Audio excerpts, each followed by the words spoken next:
presence ninyong lahat. I know that coming here yung information namin, short notice. Pero alam ko naman, pagdating naman po, We miss you po. I miss you more.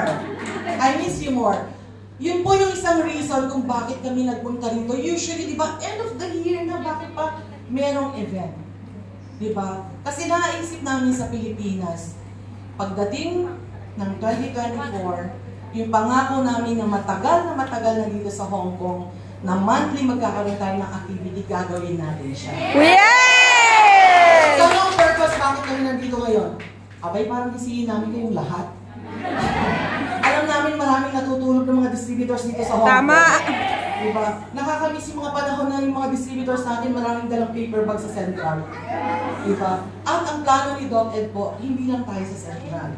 Once na na-build uli natin at naging matibay na uli ang mga distributors natin sa Central, encourage namin kayong mag-build, punta tayo ng Causeway Bay. Plano ko natin mag-build ng office lang. Yay! Ibig sabihin, kung meron kayong mga kaibigang mga Indonesians,